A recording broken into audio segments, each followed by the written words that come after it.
all the pain.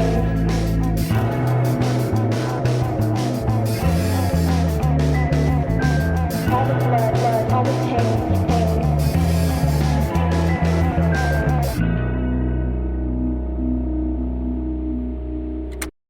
Hey, Crime Salad listeners. Welcome back to another episode. Ashley here with Crime Salad Podcast. And with me always is my partner in crime, Ricky. Hey, guys. So we had an eventful day. Yeah, I would say so. Pretty eventful.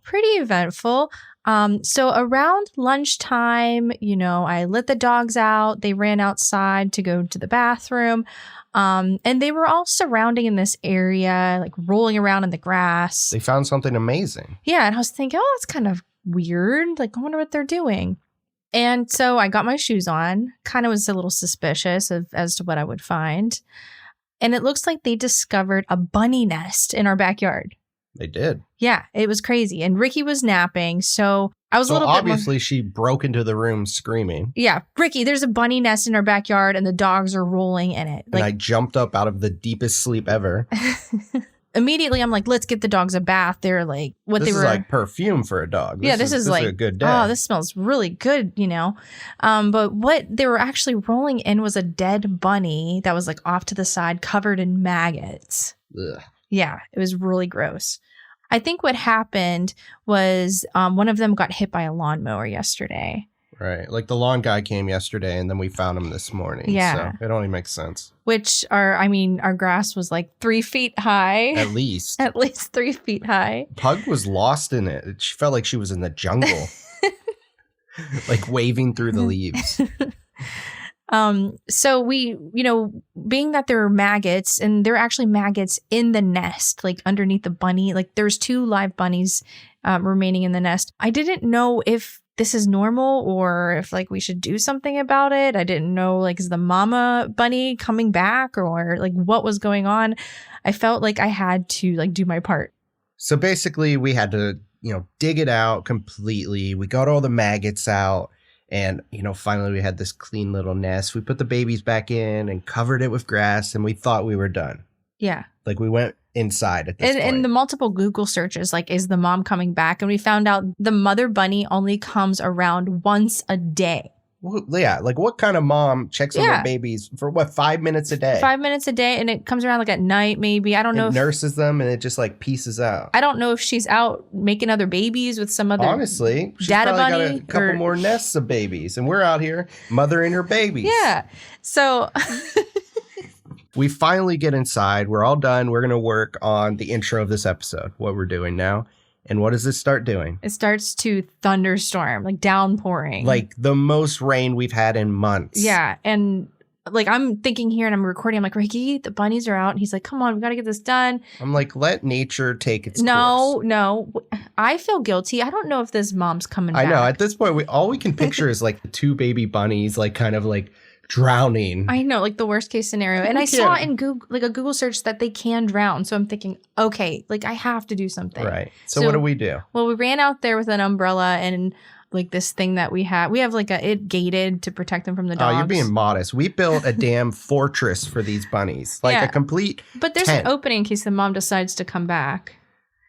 If and when, right? Honestly, come tomorrow, these rabbits are probably going to be living in this house. No, they're definitely not. Because you know what happens? What? Didn't you ever do that as a kid? You brought wildlife in the house in a box. Yeah, but I was a dumb kid. The next I didn't know day what they to were do. dead. It just is I inevitable. looked it up. All you got to do is you get goat's milk, some heavy whipping cream, and a syringe. And those baby bunnies are going to grow up and be as big as the Easter Bunny. Oh, no. That's not how it's going to work. Plus, we have 3 crazy dogs. That's not happening. It might. No. Anyways, whatever. We're getting way off track. What we want to do now is give a shout out to our patrons. We have Brittany, Stacy, Ashley, and Megan. Thank you guys so much. Thank you guys so much. But let's jump into what you came here for. No more bunny talk. Our case this week was suggested to us by one of our own listeners, Rachel from Spotsylvania, Virginia. She shared the story of Katelin Akens, a 19-year-old who went missing over 5 years ago while visiting family. On the day Katelin was supposed to return back to her home in Arizona with her fiancé, her stepfather allegedly dropped her off at the airport, but Katelin never arrived. For years, Katelin's family and many Spotsylvania residents have wondered where their beloved daughter could be. Spotsylvania, or Spotsy, as it's known to locals, is a small country area located between Washington, D.C. and Richmond, Virginia. Founded in 1721, Spotsy is covered in battleground sites from the Civil War and is full of American history. In fact, it's where General Stonewall Jackson, a famous Confederate soldier, was shot and killed during the Battle of Chancellorsville. Spotsy is also the town where Katelin Akens was born and raised. Born on September 2nd, 1996, Katelin had the frizziest blonde hair, bright blue eyes, and was petite for her age. As a kid, her mom, Lisa Sullivan, would spend hours braiding Katelin and her younger sister's hair, and this was something that the young girls loved. As she grew older, Katelin would straighten her hair every morning because, as her mom always joked, if she went to bed with wet hair, she would wake up looking like a troll doll. Katelin, through middle school and high school, wanted to be a Head Start teacher, someone who worked with young children to help them succeed in school. This stemmed from having attended the Head Start program for low-income preschoolers when she was only 4 years old. According to Lisa, Katelin loved kids, and they loved her too. Katelin attended Riverbend High School in Spotsy for her freshman year, but eventually transferred to Caroline High School in 2011. There, she was able to graduate early when she was only 16 years old. After graduating, she worked at the local Wawa convenience store with her mom. Lisa was the manager for the night shift, and Katelin would work in afternoons, running the cash register or working the deli. Outside of work, Katelin loved Hello Kitty. Perhaps this was because she was allergic to real cats, and she loved getting tattoos and piercings. She actually had multiple tattoos, but most noticeable was the silhouette of 5 butterflies along her arm. Katelin had been dating Amber Rios since 2014. Like with any small town, they had known each other since they were kids. And when Amber and her family moved to Arizona when she was 11, they stayed in touch and eventually started a relationship. When Katelin finally turned 18 in September of 2014, she moved out to Arizona to be with Amber, and soon after, they got engaged. For a year, Katelin lived in Arizona happily with Amber, but when she found out about her sister having a baby boy, she knew she needed to visit home to meet her new nephew and to see her family. She was also about to start cosmetology school and needed to pick up a copy of her diploma from the high school. So, on December 1st, 2015, 19-year-old Katelin got on a plane back to Spotsylvania, Virginia for a short trip home. After spending a few days there, visiting friends, family, and her 3-week-old baby nephew, Katelin was ready to head back to Arizona. Her flight back was scheduled for 5:40 p.m. on December 5th. Katelin, according to her mom, was excited to head back to Arizona to start cosmetology school. Since Lisa had to work at 10 a.m. that day, she said goodbye to her oldest daughter, dropped her off at James Branton's house, who agreed to take Katelin to the airport. James is Katelin's stepfather. Although he and Lisa had been divorced for some time, James had helped raise Katelin and her sister Gabby, and despite the separation, everyone remained amicable. It wouldn't have been out of the ordinary for James to give Katelin a ride to the airport, and he was willing to help. When Lisa dropped off Katelin at 9:20 in the morning at James's house, which was about 80 miles from the airport in Partlow, Virginia, she noted that everyone seemed happy. chatting about future plans and catching up. Before she left, James told Lisa that he needed to be at work by 3 p.m. that day, so Katelin would have to be dropped off a bit earlier than her scheduled flight. Lisa said that would be fine and said goodbye to her daughter for what would be the last time. According to Katelin's cell phone records, at 11:56 a.m., the morning of her flight back, Amber Rios received a text saying, "Something came up. I'm not coming back today. I'll let you know when I get a new flight." And then a few moments later, another message came from Katelin's phone to Amber saying, "I won't be able to text for a bit." Amber was a bit concerned, but she tried not to think of this too much. Unaware that Amber had received messages from Katelin saying that her plans had changed, at 1:52 p.m., Katelin's mom heard from James Branton via text saying that he had dropped Katelin off. The two had a brief talk about the traffic, but then James replied saying, "I dropped her off at the Springfield Metro station. She was going to take the metro to the airport since there is a stop at Reagan National Airport." According to James, Katelin wanted to do a bit of shopping before getting on her flight. The Springfield Mall where James allegedly dropped her off was only a few stops by train from the airport. Immediately, Lisa was concerned. Katelin hadn't taken the train since she was just a little girl, and she wouldn't know how it worked, and it seemed really out of character. Only a few minutes after exchanging text with James around 2 p.m., Lisa received a text from her daughter.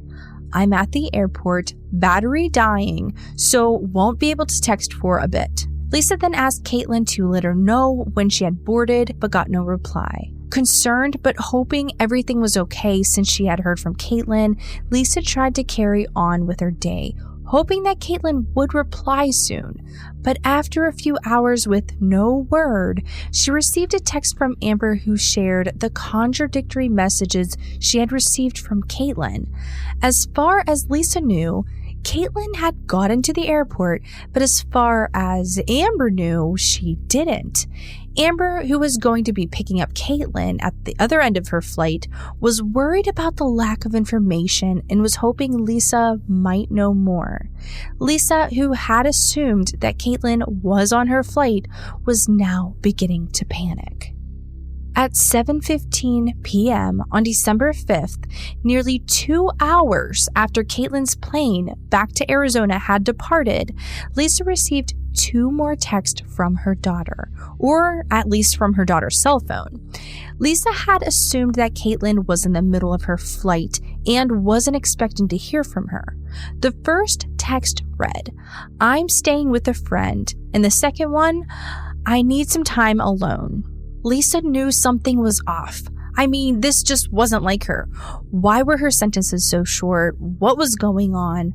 Her mom noticed something was off because Katelin was never the one to double text. She would always wait for your reply before sending that second message. And everything seemed fine just a few hours earlier when she was dropped off at James's house. So it was hard to understand what was going on. When Lisa replied, "Call me. I'm very worried about you. Please call me," her usually responsive daughter never replied. And you can imagine how scary this would be. Your daughter is in another state, something seems off, and at this point, she's not answering her phone. Despite Lisa's persistent calling, Katelin never answered or texted back. A little while later, Amber received her last message from Katelin. "I can't come back. I cheated on you." Despite calling and messaging, no more messages were heard from Katelin again, and soon her phone stopped ringing altogether. With no new word from Katelin, Lisa called the sheriff's office to report that her daughter was missing. The police were able to confirm the family's fears that Katelin had never boarded her plane back to Arizona. And the following day, just as police were beginning their investigation, a road crew worker made a shocking discovery. All of Katelin's luggage was found along a roadside ditch on River Road near Fredericksburg. an area 44 miles from the Springfield metro station. According to investigators, the luggage seemed as if it was thrown out of a moving vehicle, as the suitcase was damaged. There were scuff marks across it, and one wheel was missing. Inside the luggage was Katelin's Arizona ID card, her wallet, which was still full of cash and credit cards, her phone charger, an old pair of glasses, and her used plane ticket from Arizona to Virginia.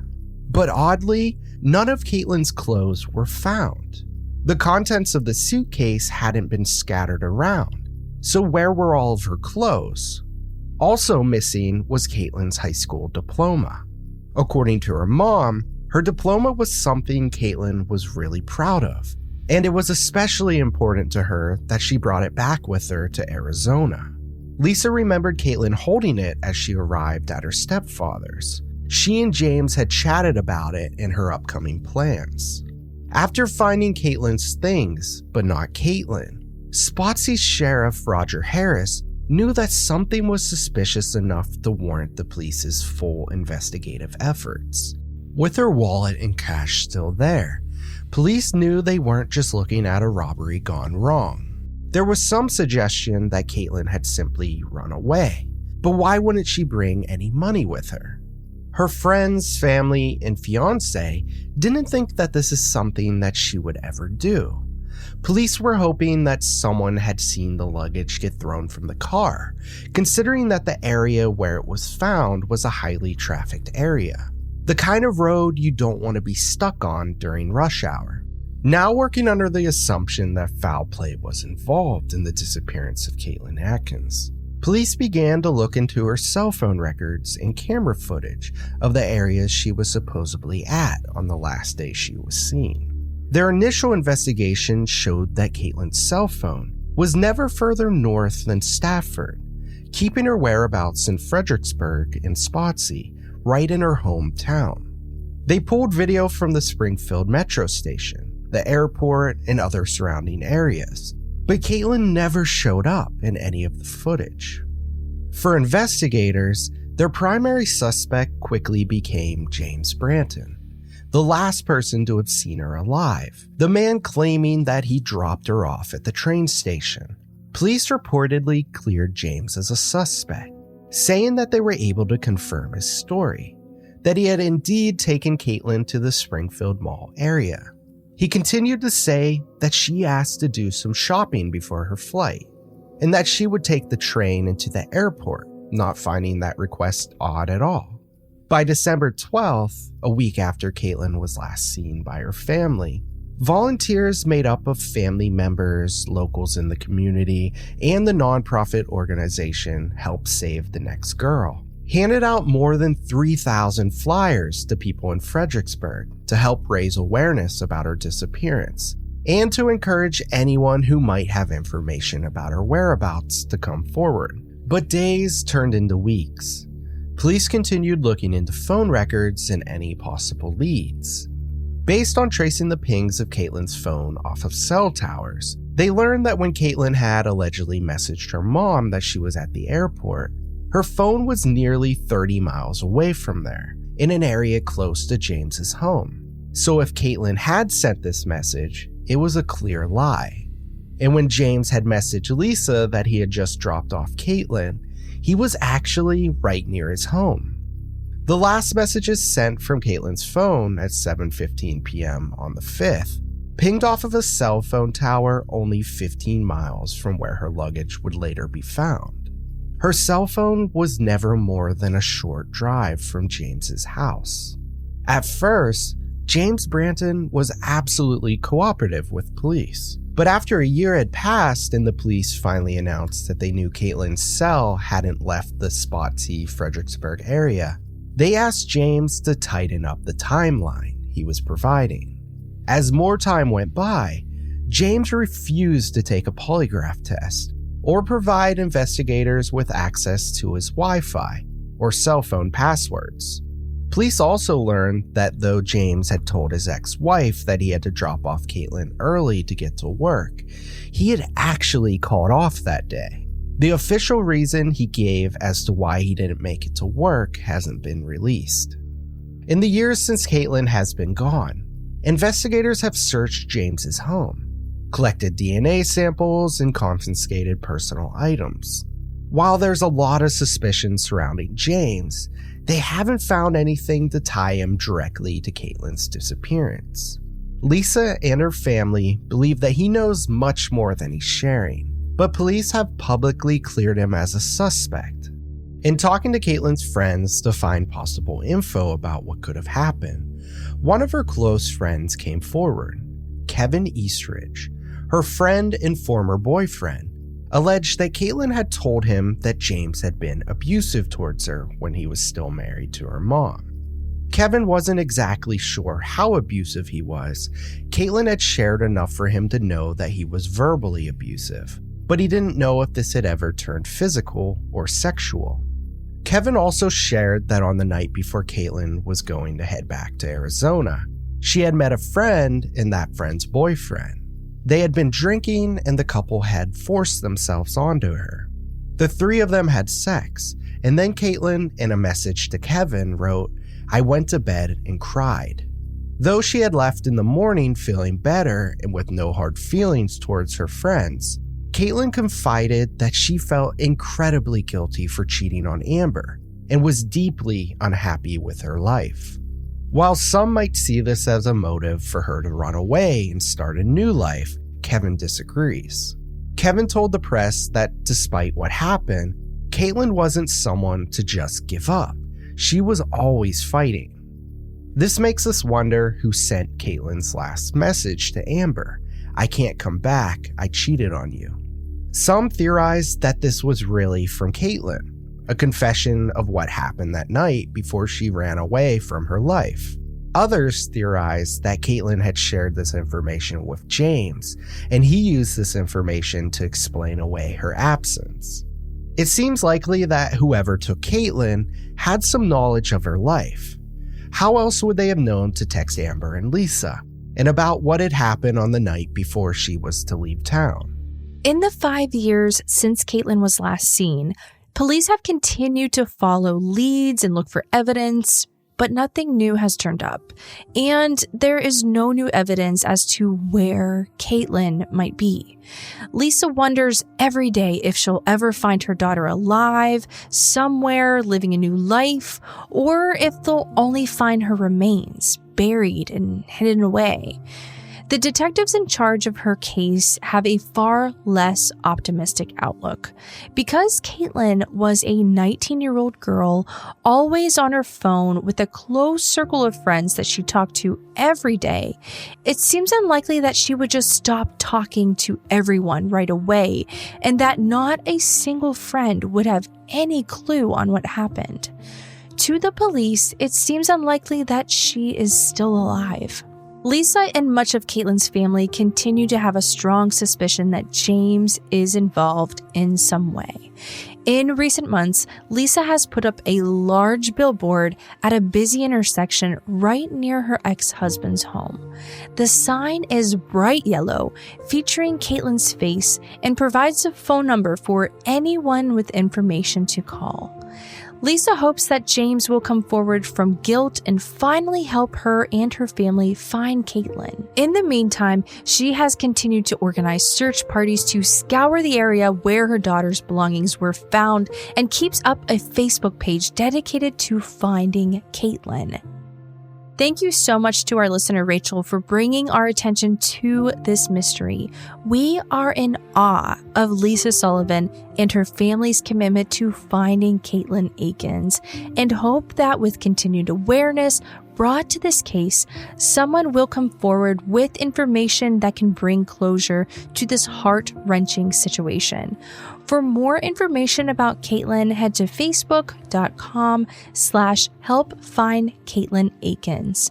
And if you know any information related to this case, call the Spotsylvania Sheriff's Department at 540-582-7115.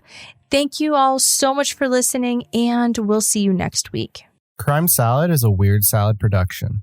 Are you kidding me? That was perfect.